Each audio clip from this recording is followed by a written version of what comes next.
Om Namah Shivaya. And before we begin, we would like to welcome all the students who came for the Yoga Teacher Training course that starts tomorrow. And if you didn't register today at 3, please come tomorrow at 11 to the dining area for registration. And then after that, you're going to have an orientation to the course at 1:45 on the garden platform. And at 4:30, we'll start the course here. There will be an inauguration ceremony here in the temple. So we welcome all the students for this course. And tonight we continue with the program with Geshe Michael Roach on what is Nirvana and how do we get there. Let us welcome Geshe Michael Roach.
Hi, we're going to play we've been playing, I don't know, all kinds of strange things, but tonight, well, we heard you were tired of the same old curtain things. So we're going to play two Tibetan pieces, okay? One is the mantra of Tara, the Lady of Liberation, Mukti, and then the other is a very unusual mantra. Usually mantras in Tibet, all mantras in Tibet are Sanskrit, except one. And that's the mantra of Jetsun Kappa, who is the founder of our lineage and the teacher of the first Dalai Lama. So there's a beautiful mantra to him, which is in the Tibetan language, the only one. So we're going to do those two.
So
So, we've been talking about nirvana, those of you who haven't been here, and exploring what it is and how we get there.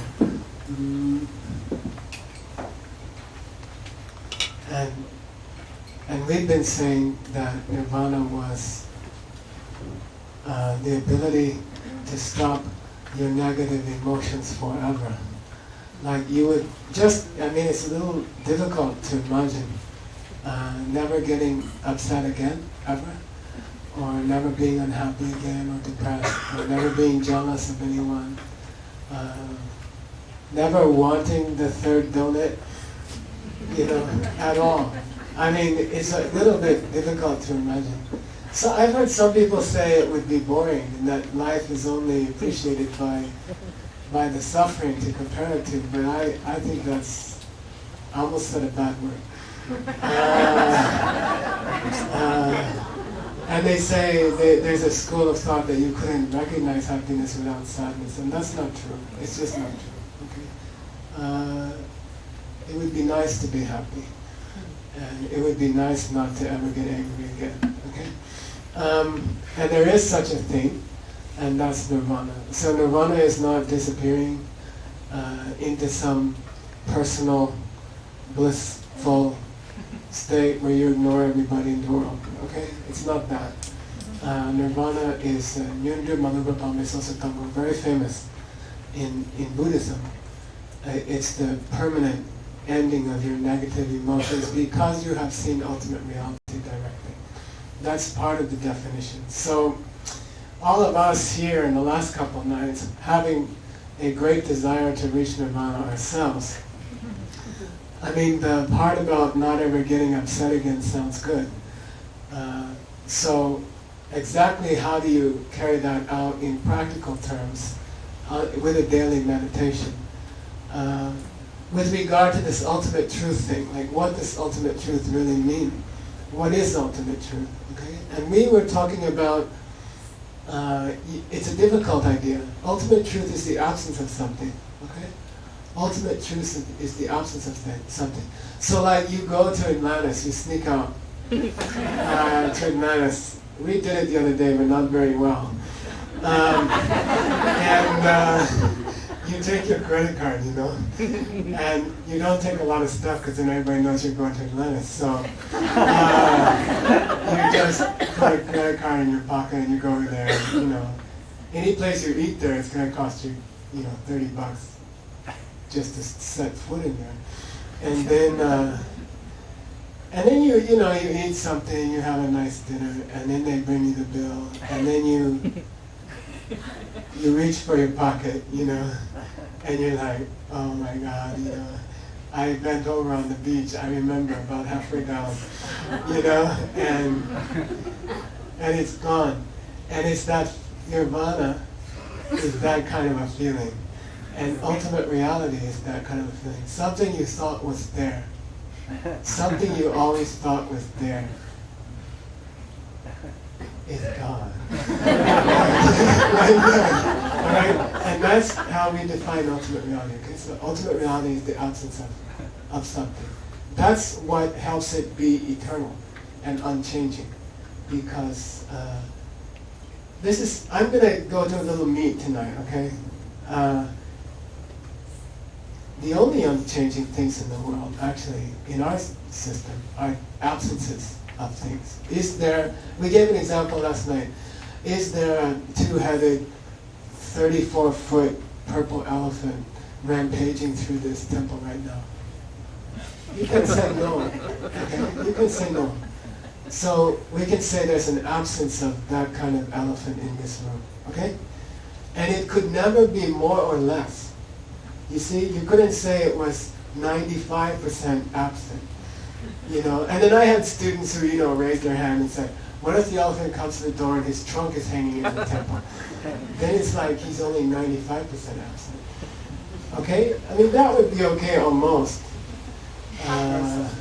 Except those kind of elephants don't exist anyway. You see what I mean? You can't say that it could never be that there was 95% of a purple elephant not here, or 25%. You see, it will always be 100% absent.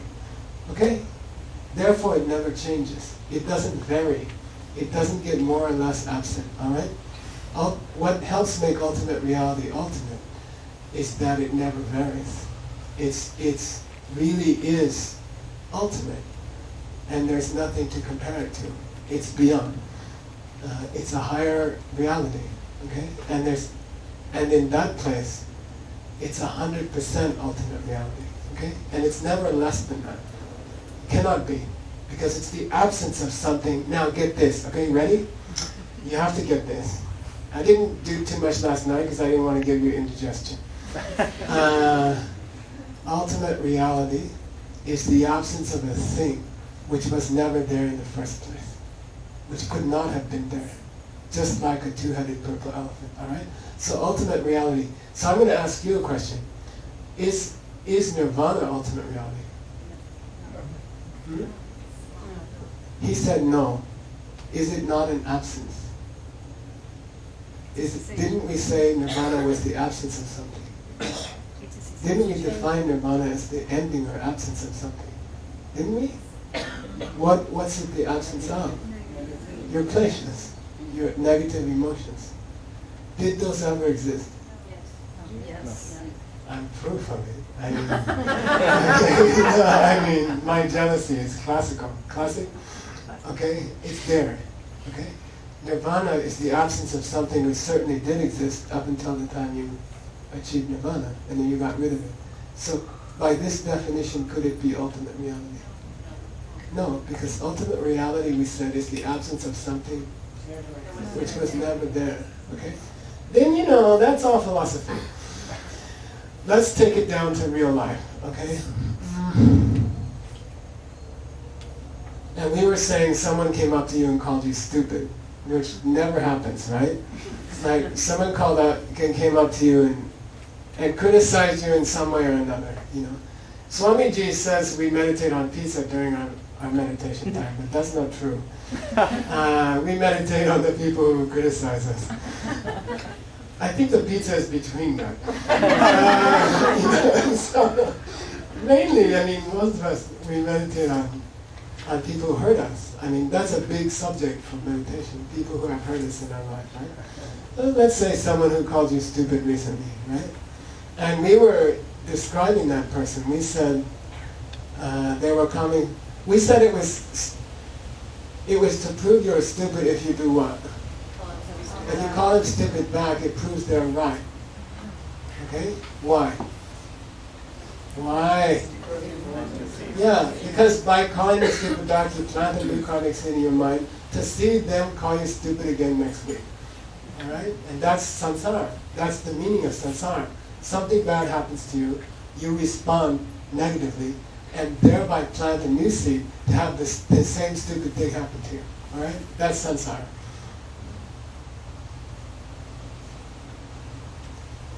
The irony of all of this, the tragedy of all of this, we were saying, is that the person you're calling stupid is coming from you.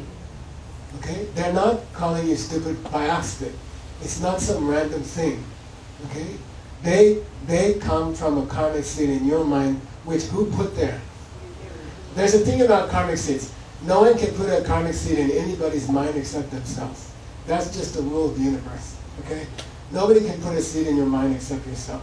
If you want to have someone call you stupid, it is required by the universe that you call somebody else stupid first. So where did the first stupid start? Really? Which came first, the chicken or the egg? What would Hinduism say? What would Buddhism say? They would say the same thing. Logically, which came first? The person calling you stupid, or you calling somebody else stupid? There's no beginning. It's a trick question. There is no. It's been forever. It's been forever. Okay? There cannot be a person to call you stupid unless you have called someone else stupid. Okay? It's not possible. And you can't call someone else stupid until they tell you you're stupid. Okay? Both of our systems say there cannot be a beginning. Okay? We've been stupid forever.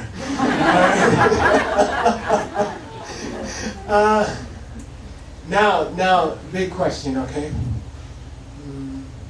When you get angry at a person who calls you stupid, right?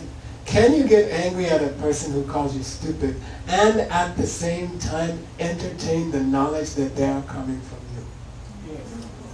Is it possible to blame them at the same time as you know it's your fault? I mean, you can blame them 10 seconds later or 20 seconds later, but is it possible for one mind to hold the two thoughts, this person is my fault and they're yelling at me, is their fault? Is it possible for one human mind to hold both of those at the same time? We say no. We say not possible. They say there's two cowboys in town. The bad guy, there's Dirty Harry and there's, I don't know, the other guy. The mean, the bad, and the ugly. Whatever. Okay? And then what does the one always say to the other? There ain't room in There ain't room in this town for both of us. Your mind is like that. You cannot simultaneously understand that the person is coming from you and blame them for calling you stupid. It's not possible. It's just not possible. Okay? Why? You can't think two opposite things at the same time. Technically, you can think them about a millisecond apart, but you can't think it at the same time. Not possible. Okay? In the next second, you can say you can blame them, but ignorance, vidya and avidya cannot exist in the same mind at the same millisecond. It's not possible. Okay? The mind cannot hold both. So I have a question for you, and you gotta stay with me, okay? Don't space out. You can do that tomorrow during meditation. So if a person yells at you, and you get angry at them, and you feel that it's their fault, does that person exist? Does the person who's... Does the person... They come from themselves. Yeah. Does a person calling you stupid who comes from themselves exist or not? Yes. No such thing. There's no such thing. There never was. And there couldn't be. Because all things come from karma. All things come from seeds in your mind. Okay? There is no person who ever criticized you who was coming from their side. There was never such a person. That's the meaning of Maya, illusion. Okay? There has never been such a person. The tragedy of life is all the people you get angry at don't exist. Okay? The people you have ever gotten upset at in your life, if you could get upset at them, didn't exist. Okay? That's the tragedy.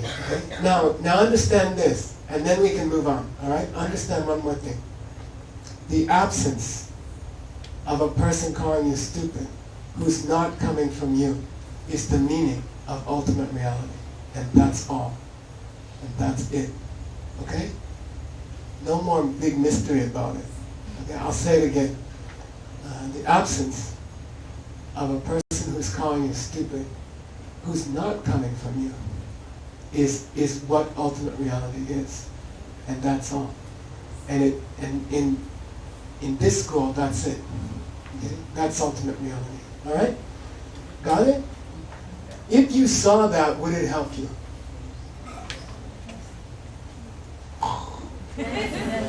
If you saw that, would it help you? Yes. It's the only thing that can really help you. Okay, we say, and we went through the other viewpoints yesterday. We went through 5 other ultimate realities yesterday. They're helpful, but they don't stop your kleshas forever. They cannot. Okay? And then back to Sham Krishna's question. Try to grasp this. The reason that the higher schools say you cannot drop out of nirvana is because once you, let's say you're like walking by a store. You know, you're driving by one of the stores in Nassau on the way from the airport to here, right? And you know how you're talking to somebody and you halfway see something out of the corner of your eye, you know? And you're thinking, oh, that lady has a nice dress on. And you turn your head and you see that she's a mannequin. You see that she's just a plastic mannequin in the store. Can you then, for the rest of the drive, desire to ask her out for a date?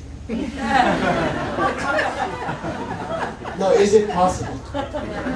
Is it possible that will come into your mind to ask her out for a date? I don't, unless you're really, unless you went to the bar and the man was just before that or something. You see, it's not possible to have that kind of wanting for her, or to, to ask her for her phone number or her email address, because you saw that she wasn't at all a person, okay?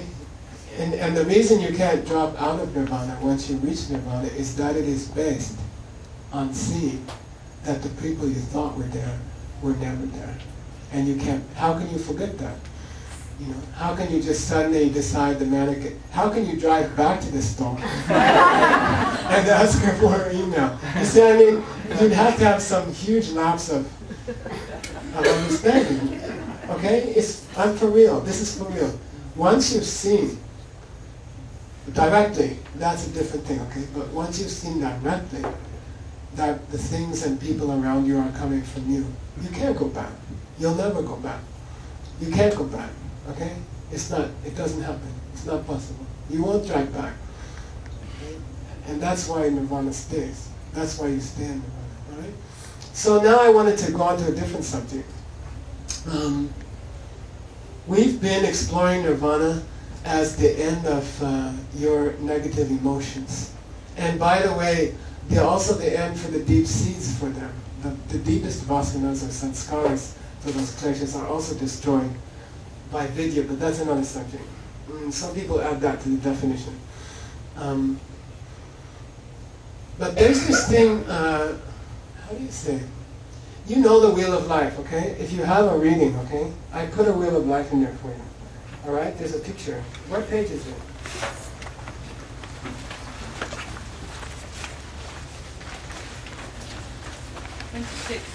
What's it, 26? 26.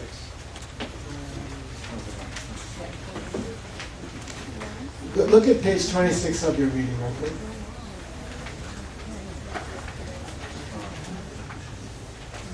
That's a picture, and we taught it last time we were here a year ago. It's called Sibe Karlo or Bhavana Chakra, Sansara Chakra. It's a painting which was designed by the Buddha himself to illustrate how you stay in samsara, okay? And then a lot of people correctly define nirvana as the end of samsara, okay? Getting out of samsara, all right? So, they call this the wheel of samsara, and we have to explore what samsara is, because you can define nirvana as moksha or mukti from samsara. Okay, so what is samsara? All right, and here you have a picture of it. All right, this is a picture made by the best authority. Lord Buddha himself designed this painting, and it's been copied ever since. And the instructions for it are in the Vinaya Sutra, which isn't a sutra, but that's another story. It's a shastra. It's made by a human. Anyway, in the middle, not the middle, but you can see five. Can you see 5 different realms? Like about halfway in, there are 5 different realms. If you look at 12 o'clock and you go to the left, you can see like 2 groups of people. They happen to be fighting with each other. These are the suras and the asuras. These are the gods and the demigods. Okay, the forces that people that we've been talking about. Okay, so there's a traditional conflict, permanent conflict going on between the sattvic forces and the rajasic forces, the evil forces. Okay, this is even represented in the wheel. You can see there's a division, and they are fighting with each other. Okay, next down on the left is the realm of animals. Next down, 6 o'clock at the bottom, is the narakas, the hell realms. Okay, 8 cold hells, 8 hot hells, and a bunch of extra hells. Okay, and then up from that on the right, 3 o'clock, are the realms of pretas. Pretas are like people who couldn't stop eating Pringles in this life, and when they die, they have this insatiable desire. They are spirit beings that are difficult to see, but their essence is that they were so obsessed with food or things like that in this life that they are born constantly searching for food in a spirit being. Okay, preta. And then the next one up around 1 o'clock, those are the realms of humans. Okay, those are the realms of the humans. So we say, what do they call it? Panchadhatu. This is the wheel of life. This is the wheel of samsara. This is the wheel of 5 realms of suffering. Okay? It doesn't matter where you're born. How many of these realms can we see? 2. Only 2. Okay? A normal human being can only see 2 of these realms, human and animal. Okay? The rest exist. You can perceive them in meditation. If you learn to meditate well, you can perceive them. But I don't think it's not important for me to convince you. There are 5 realms. If you die, you can be born in one of those realms. And that rebirth is sometimes called samsara. Okay? Because this is the wheel of samsara. So reasonably, people have said that nirvana was not coming back ever again. Right? And we say there are 4 steps in a person's spiritual career. There are 4 stages that you can define. I think Swamiji today would have called it, what do you call that? Viveka Kyate. Viveka Kyate. Okay? A high state of realization, but not all the way. We would say these 4 levels start from there. So a person who's really enjoying the fruits of their spiritual practice can be divided into 4. The lowest of them is someone who just saw ultimate reality directly. Okay? Can you see ultimate reality directly right now? We say you cannot, it's not possible to see it unless you are in very, very deep meditation. Extremely deep meditation. Okay? And there's a training on how to get there. But something that's very, very useful to have that threshold experience is what I want you to meditate on tomorrow. Okay? So what I want you to try tomorrow, we've been doing these meditations every night. Okay? I give you a meditation each night, you forget it, and you do it the next morning, I hope. Okay? So we started out, the first meditation was you were supposed to figure out what's your number 1 klesha, and I told you mine is jealousy. And I honed it to a science, like my mind is filled with it all day. About the smallest, stupidest things, I can have jealousy about anything, because I meditated on it. So well. Okay, so, the first night you were supposed to decide what's your number. Some people said anger, some people said low self-esteem, some people said potato chip desire. That's okay. Then the second night, what was it? You were supposed to catch it coming up in your mind, or at least review the last few days and see how many times did it come up in your mind. Okay? Then we said try to get in touch with how it felt when you got it. And it feels terrible. Okay? By the way, and that's the definition of a klesha, of a negative emotion in Buddhism, is a thought which disturbs the peace of mind of the person who has the thought. Okay? That's the definition of a klesha. So we were supposed to, in our 3rd meditation, we were supposed to just bring up one of your favorite kleshas and see how bad it makes you feel. Right? And just be aware of how it ruins your day. How your kleshas are pretty much the reason for your unhappiness throughout the day. When one comes up, you feel unhappy. It can ruin 15 minutes of your day, it can ruin an hour, it can ruin the whole day. You get angry at one person. Somebody calls you stupid in the afternoon in the kitchen, and then you say something back, and then you think about it all day. And it ruins your peace of mind. As long as it's ruining your peace of mind, that's a klesha. Okay? So then we said, watch your kleshas. Okay? Just observe how bad they feel. Then we said, try to observe how good it feels when you do the opposite. Right? So the other day I was praising somebody and I was thinking, why don't you just do that, Geshe Michael, instead of being jealous of people? Because it's so joyful to tell someone how cool they are. Right? Rather than being jealous of them. So then we were talking about how nice. Now tomorrow, what I'd like you to try is something else, okay? Get this, okay? I want you to review, and this will help you see emptiness directly. This will help you see ultimate reality directly. This is an exercise which could throw you into the direct perception of ultimate reality. Try to get in touch with how the person you don't like doesn't exist and never did. Just try to get in touch with them, okay? Like the person you're jealous of, or the person who called you stupid, whose fault is not yours. Okay, I'm adding that. Ready? Got that? I'm adding that. For whom you are not to blame, who you didn't create, all right? Try to get in touch with the person who's calling you stupid or that you don't like, who you didn't create yourself.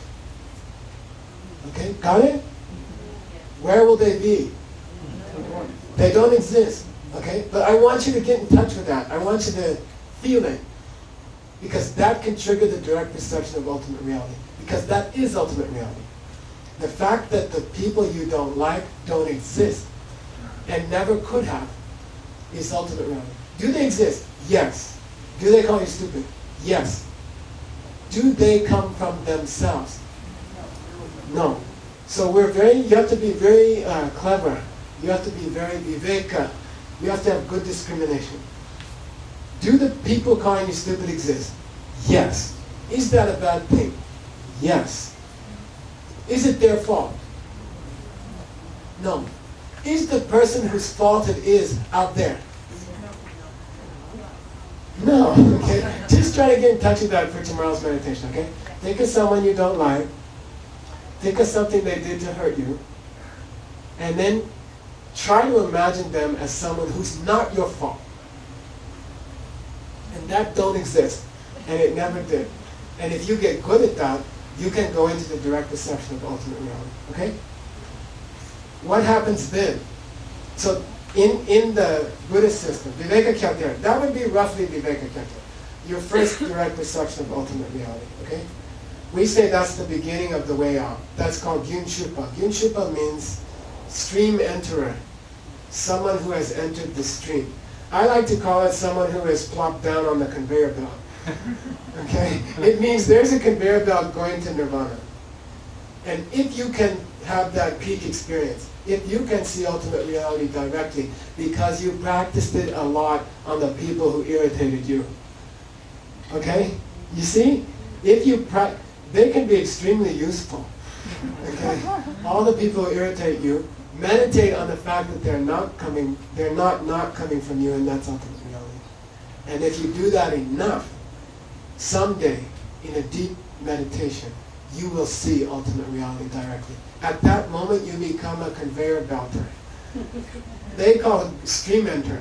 Okay? It means you are in with mindopa. Mindopa means there's no way you can't get to nirvana after that. You are very quickly going to get to nirvana. Okay?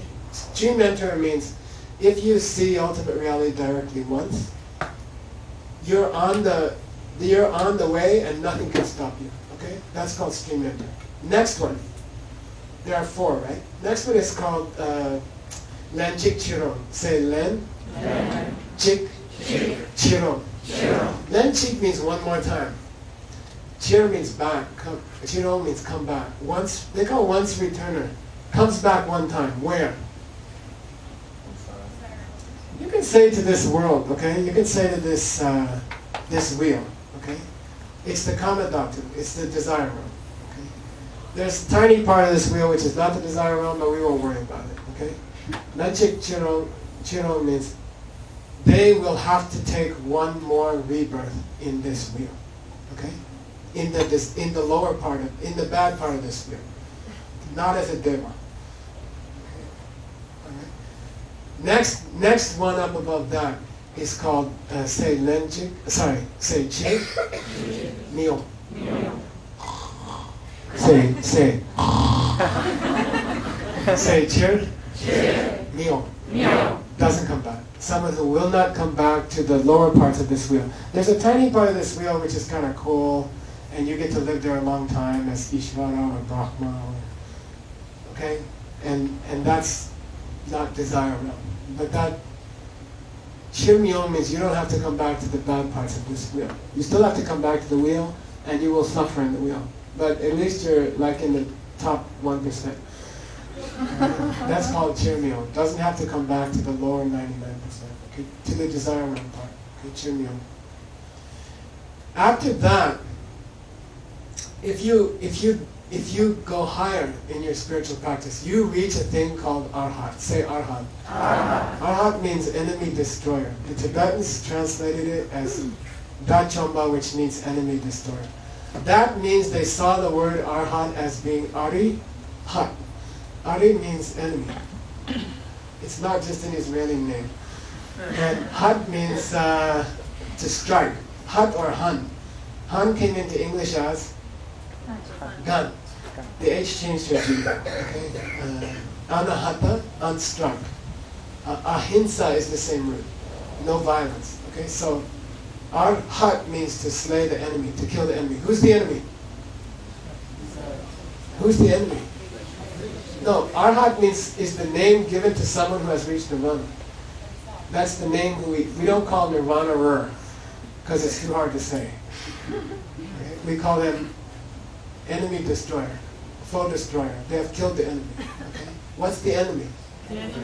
Your own negative emotions. Okay?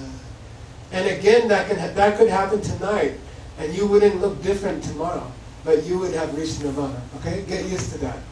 You can reach nirvana on Tuesday and still get assigned to kitchen duty on Wednesday. Okay? Or accounting, which is worse because it's permanent.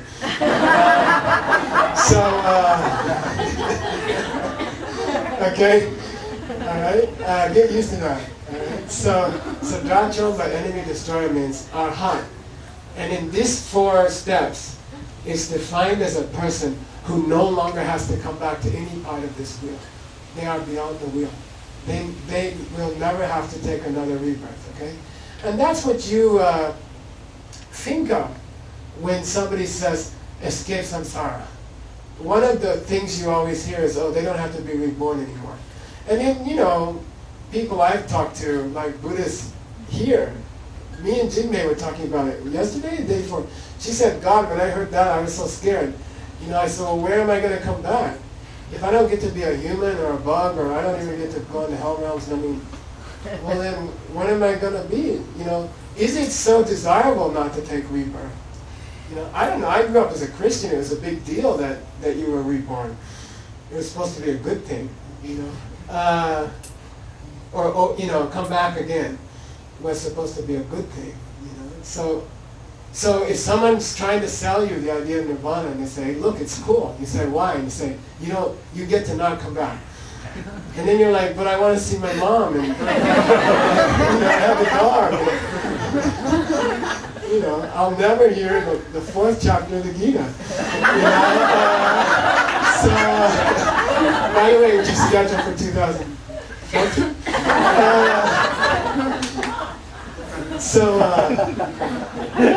There's this thing. You see, enemy destroyer is the word given for someone who has reached nirvana. And an enemy destroyer is someone who doesn't have to come back into the wheel anymore. Okay? So now you've got, in my mind, I used to have a big problem here. I used to just have a big problem, and I got like 14 minutes to explain why it's cool. Some people were saying nirvana means you don't have to come back anymore.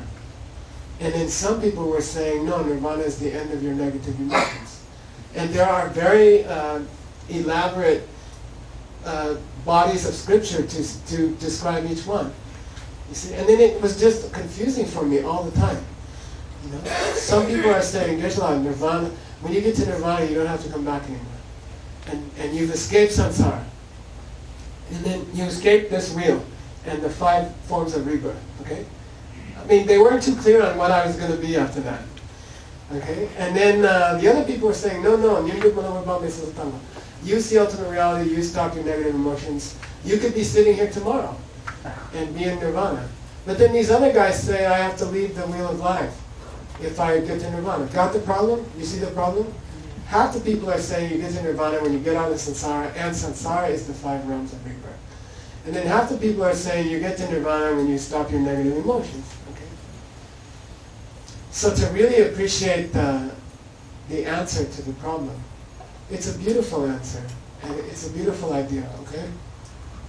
You have to try to understand what rebirth is, all right? You have to understand what rebirth means. I'll do the pen thing. Pen?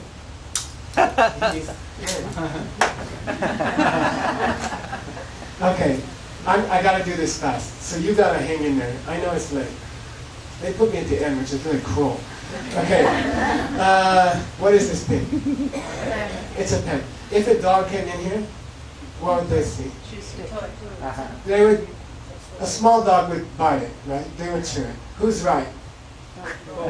You can say both reasonably. Okay, dogs leave the room, and turkeys. And we were having this huge debate about whether we were turkeys anymore or not. I told Yingwei he was a turkey either way. Anyway, if I throw the pen here, all the dogs leave the room, all the humans leave the room, then which one is it? Neither. You can say neither, and that's shunya. In Buddhism, that's emptiness. It's not some black hole. Okay, you just got like 20 years of teaching. No, I mean, that's emptiness. Nothing more, nothing less, okay? If I look at this object and see a pen, why do I see a pen? Because there's a karmic seed in my mind. Who put it there? Me. How did I put it there?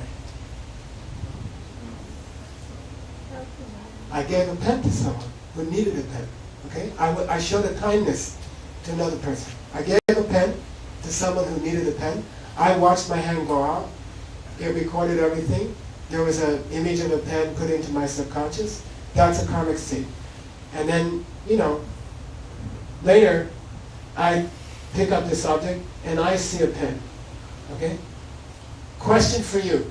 Is the pen coming this way or is the pen coming this way? You can show me with your hand. Is the pen coming this way or is the pen coming this way? It's got to be coming this way. Why? Art? Why? Because the dog doesn't see a pen, okay? It's very simple. If it was coming this way, a dog would see a pen, okay? It's got to be coming this way, okay? It has to be. I have a seed in my mind. How? Why? I put it there. How did I put it there? I offered it to another person. I offered the pen to another person. That's how you put a seed in your mind, karmic seed, right? So I have that seed. It opens. I see it as a pen. It's so fast that you're not aware of it. It's so fast. This whole process, karmic seed, vasana opens, projected out onto this object, and you think it's a pen. And you feel that it's coming from its own side. You really do, okay? But now you know it's not, right? Because of dog. It's so simple. It's so simple. It's not a pen from its own side, and it's not a chew toy from its own side. By itself, without dogs and people, it's neither. Got it?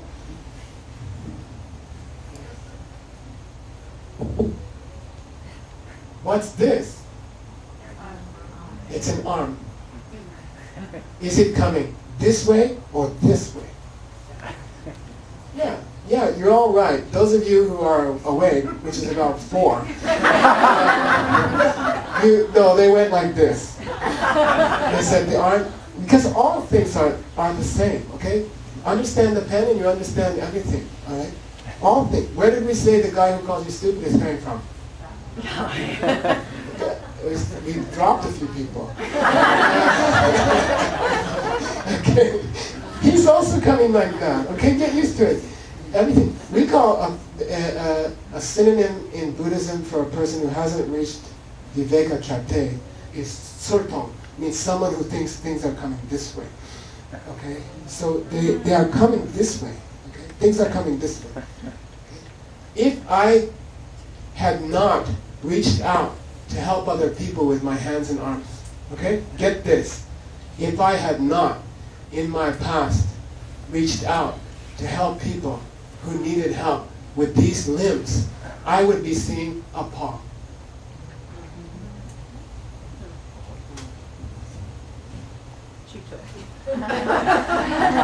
No, try to grasp that. It's true. If I had not helped people with these limbs, I would be seeing a paw. Okay? Sorry? Where the power came from? Say it? Where the power you see came from? Oh, good. Yeah, where would the power come from? I don't know. We would say like being cruel, ignorant. Most animals. I mean, you can. What do you call them? You can fabulize animals, but in general, birds fly away when you come close because all animals kill each other indiscriminately, constantly. Their life is a story of looking over their shoulder and not getting eaten by another animal. That's their life. So the essence of if I see a paw here, it's probably because I was indiscriminately disrespectful of all life. I ate meat, I killed animals. You see? And then that put a seed in my mind, and I see a paw where someone who reached out and helped people, I was seeing an arm. Same object. Try to feel that. Try to get that feeling. Same object. Is seen in two different ways by two different people who have different seeds in their mind. Okay? Now, stay with me, okay? What is it to be reborn? What has to happen? Do you have to get in the shuttle and fly off somewhere? What is it to be born as an animal? What's required? What's required? How long does it take to be reborn as an animal?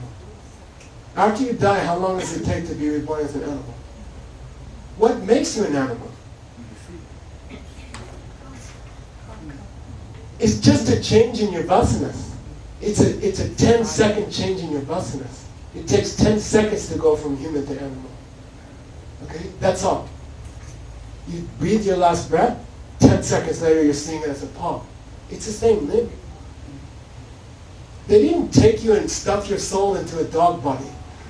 There's not any factory in Kansas that's producing dog bodies. And then people are out with big nets catching souls and grabbing them and shoving them into a dog body. Try to understand how dangerous the situation is. What the great danger you and I are in all the time. It takes 10 seconds for the vasana to change. You could be an animal in 3 minutes from now you could be in an animal realm. It's just the karmic seed has shifted. A tiny seed, the size of the pin of a needle, has shifted in your mind, and you're an animal. It doesn't take you don't have to die, wander around and look for a body and go to Kansas and get a dog body. It's not like that. That's all a wrong idea. That image of samsara is wrong. There are not 5 realms.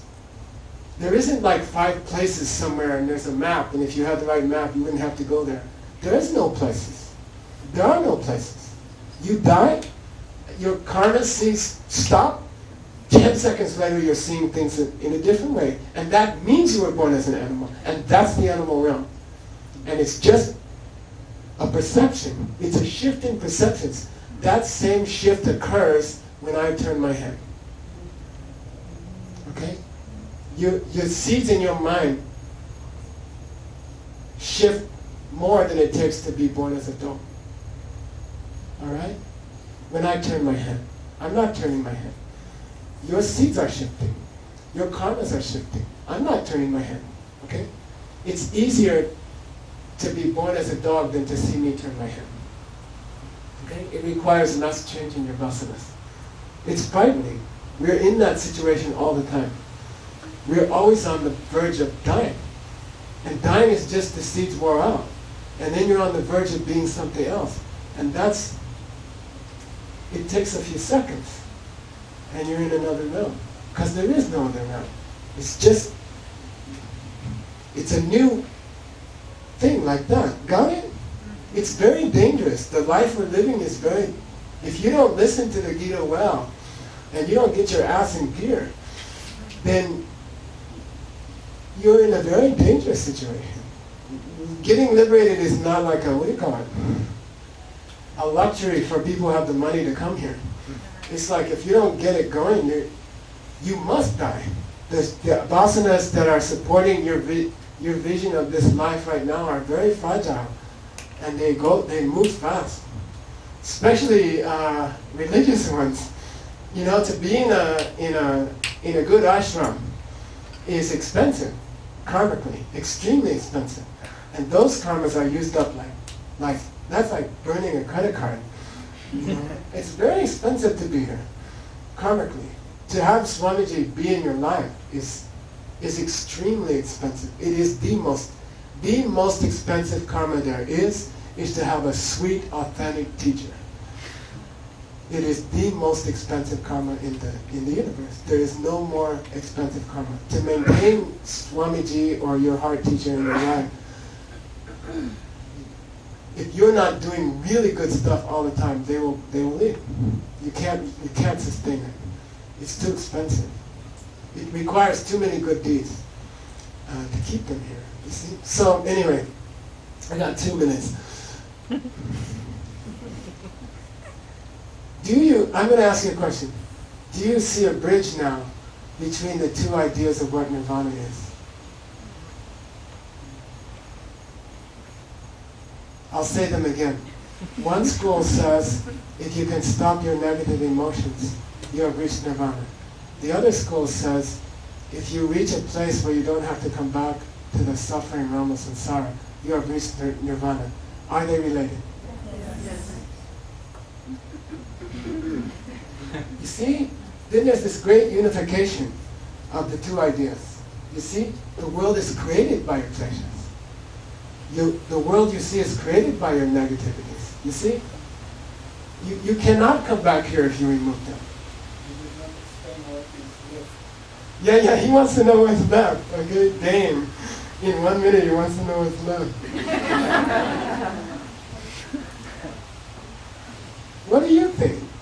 If your karmic seeds were completely pure, where would you go? What would you see? You see, I talked about going down. I see this other stick as a paw, right? What if you go the other way? Light. What if light? It's light. Light itself. Try to grab the light, you know. I got light coming down on my bald head. Me and Shankar. And you can't touch it. You see, your body will be made of a substance very similar to that. Your body will be made of that. No more doubt. And the cool thing about that body, which is what we said before, is that you can multiply it billions of times in every moment of your existence. From then on, you can split off bodies to take care of whole planets. Billions of planets. You can split off enough bodies to take care of billions of planets in a second. You can take care. I mean, the big human need, the desire of all humanity is to take care of other people. Deep down, the biggest desire, even more than pizza and sex, is to take care of other people. You want it so bad, and you really, really, it's so enjoyable. It's the highest pleasure. When your body changes, which just means your vasanas change, right? Then you can take care of billions of planets at the same time. You could be the Shankara, Adi Shankara, of a whole planet. Of billions of planets at the same time. That's cool. That's really cool. Okay? And it's possible because of this. Okay? So what's that? Your mind is just rejecting a paradise. Okay? It's nice. Paradise is there. Is it there? No, it's paradise, the ultimate. Oh. We say there are physical and there are mental and there are ultimate reality parts to an enlightened being. Enlightened being is made of 3 parts. One is physical, one is mental, and one is the ultimate nature of their being. So you will be all 3. Physically, you will be a being of light who can appear on a billion planets to take care of all of the people there at the same time. Physically. Mentally, you see all past, all future, which makes you very good at taking care of people. And then your essence is of ultimate reality. At the same time. You are those 3 things at the same time. Cool? That's what we call parinirvana. That's like super nirvana. Okay? Alright? Nirvana is not the same as super nirvana. Got it? So I think what I wanted to do tonight was somehow reconcile the 2 versions of nirvana. One which said that you don't have to come back here. And the other said you're going to get rid of all your negative thoughts. And then what I want you to get is that where you come back is created by your negative thoughts. Alright? It has been created by that. When you turn a page of a book, there's nothing on the page. as your eyes cross the line, it creates the words you see. You have written every book you've ever read as you read it. Like throwing stones down to walk over. You see? Every book you ever read, every movie you ever saw, you created the next frame from your own karmas. Alright? So you gotta see Adjustment Bureau. You gotta see it. Okay?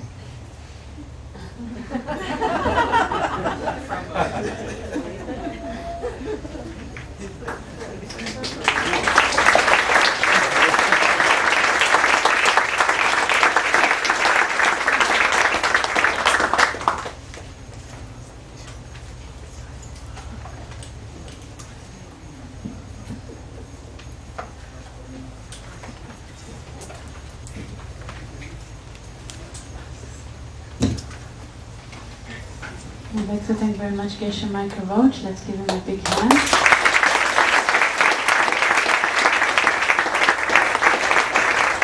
Also to Mercedes for the singing and the singing. And Geshe Michael Roach will continue tomorrow evening with the program on what is Nirvana, and tomorrow will be the last lecture in this program. And the rest of the schedule for tomorrow: main temple puja at 5 a.m. here in the temple, 5:30 wake up bell, 6 a.m. morning satsang here in the temple. Tomorrow morning, Satyadeva and Nirmala are going to speak to us about yogis without borders. So Satyadeva and Nirmala are teaching